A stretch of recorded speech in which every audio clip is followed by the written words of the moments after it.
আসসালামু আলাইকুম, সবাইকে আমন্ত্রণ জানাচ্ছি বাংলাভিউ লাইভে। দর্শক, আপনারা জানেন সিলেটের গুড়ি বৃষ্টি হচ্ছে কিছুদিন ধরে।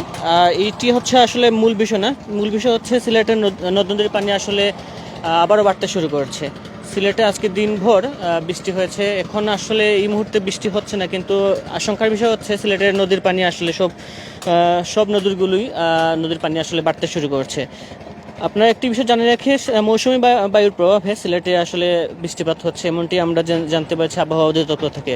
সেই কারণে আসলে নদীর পানি বাড়তে শুরু করছে। সেই সাথে পাহাড়ি ঢলে একটি আশঙ্কা দেখা দিচ্ছে। এমনটি হলে আসলে সিলেটের মানুষ আবারও বন্যা পরিস্থিতির কবলে পড়বেন এমনটাই মনে করছে পানি উন্নয়ন বোর্ড বা সংশ্লিষ্টরা।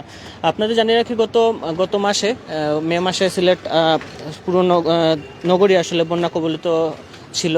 প্রায় 2 সপ্তাহ পানির নিচে জলাবদ্ধতায় আবদ্ধ ছিল সিলেটের নগরী মানুষ। প্রায় 15 লাখ মানুষ বন্যায় কবলিত হয়ে বিভিন্ন ধরনের সমস্যার সম্মুখীন হয়েছেন।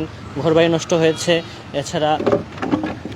এছাড়া হচ্ছে সাথে সাথে বিভিন্ন ধরনের নিত্য প্রয়োজনীয় পণ্যের বা চলাচলের যে রাস্তাঘাট যে নষ্ট হচ্ছে, সেই থেকে বাঁচার যে একটি লক্ষণ ছিল, তার মাধ্যমে আবার নতুন করে বন্যার একটা আশঙ্কা দেখা দিয়েছে।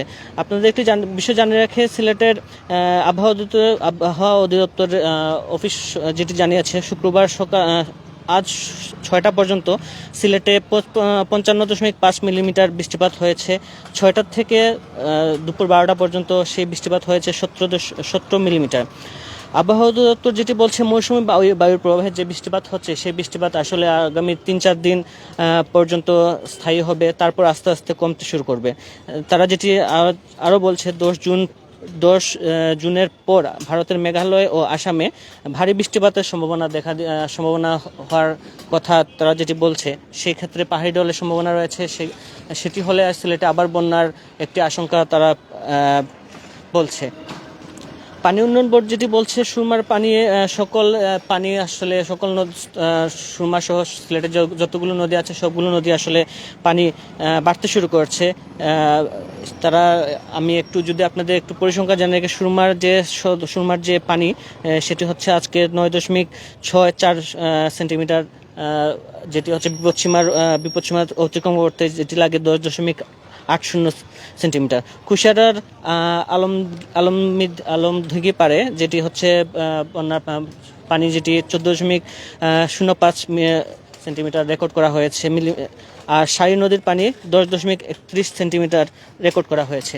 মোট কথা বলা যায়, সিলেটের যে বন্যা পরিস্থিতি, সেটি কয়েকদিন আগেও সিলেটের মানুষ বন্যার একটি প্রকোপ থেকে মুক্তি পাওয়ার সাথে সাথে আবার একটি আশঙ্কা দেখা দিয়েছে বন্যার পরিস্থিতির।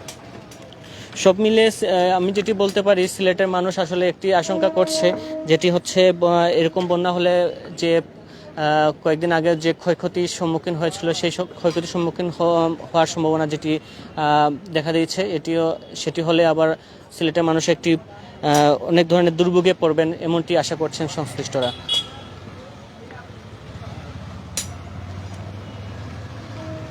দর্শক, আপনাদের একটি বিষয় জানিয়ে রাখি, আমাদের সাথে যারা আছেন আবার একটি বিষয় জানিয়ে রাখি, সিলেটে হচ্ছে গত কিছুদিন ধরেই গুড়ি বৃষ্টি হচ্ছে। সেই ক্ষেত্রে সিলেট নগরীর মানুষ যে দুর্ভোগ করছেন, সেটি আসলে মুখ্য বিষয় নয়। মুখ্য বিষয় হচ্ছে মৌসুমি বায়ু, যে সিলেটের যে নদ নদীর পানি আসলে আবারও বাড়তে শুরু করছে। এরকম বাড়তে থাকলে আসলে সিলেটে আবারও বন্যা পরিস্থিতির দেখা দিতে পারে। সেক্ষেত্রে পাহাড়ি ঢলও একটি আশঙ্কা রয়েছে, যেটি বলছেন আবহাওয়া অধিদপ্তর। আমি আবার একটি বিষয় জানিয়ে রাখি, সিলেটের আজকে সকাল 6টা পর্যন্ত সিলেটে প্রায় 55.5 মিলিমিটার বৃষ্টিপাত রেকর্ড করা হয়েছে। আবার 6টা থেকে দুপুর 12টা পর্যন্ত 17 মিলিমিটার বৃষ্টিপাত রেকর্ড করা হয়েছে। আবহাওয়া অধিদপ্তর যেটি বলছে, মৌসুমি বায়ুর প্রবাহে যে বৃষ্টিপাত হচ্ছে, সেই বৃষ্টিপাত আসলে আগামী 3-4 দিন স্থায়ী হবে, তারপর আস্তে আস্তে সেটি কমতে শুরু করবে।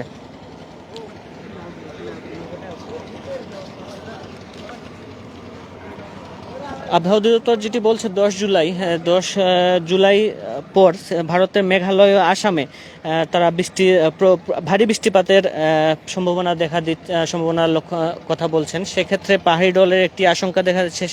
সেই পাহাড়ি ঢল হলে সিলেটের বন্যা আবারও একটি বন্যার কবলে পড়তে পারে, এমনটি মনে করছেন আবহাওয়া অধিদপ্তর। পানি উন্নয়ন বোর্ড যেটি বলছে সেটি হচ্ছে সকল নদীর পানি আসলে আবারও বাড়তে শুরু করছে। তারা যেটি বলেছে সুরমার পানি আসলে এখন 9.64 সেন্টিমিটার দিয়ে প্রবাহিত হচ্ছে, যেটি বিপদসীমার উপর দিয়ে প্রবাহিত করতে 10.80 সেন্টিমিটার লাগে। কুশিয়ারা নদীর পানি যেটি হচ্ছে এখন যেটি আছে 14.05 সেন্টিমিটার, আর শারী নদীর পানি হচ্ছে 10.31 সেন্টিমিটার। তারা যেটি বলছেন এরকম কিছুদিন আগে সিলেটের বন্যা পরিস্থিতি একটি যে অনাকৃত বন্যা পরিস্থিতি সেটি আসলে পুষিয়ে উঠতে পারছে না, এখনও বেড়িবাঁধ বা রাস্তাঘাট মেরামত করা হচ্ছে। সেক্ষেত্রে আরেকটি বন্যা পরিস্থিতি দেখা দিলে এই সিলেটের নগরীর মানুষ আসলে একটি চরম দুর্ভোগে পড়ে যাবেন।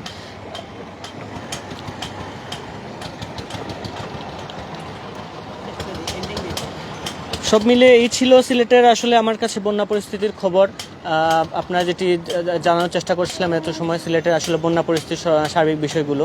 এতক্ষণ আপনাদের সাথে ছিলাম আমি নাজাত আহমদ পুরকায়স্ত, আমার সাথে ক্যামেরায় ছিলেন আহমেদ শাহিন। সবাইকে ধন্যবাদ জানিয়ে এখনই শেষ করছি।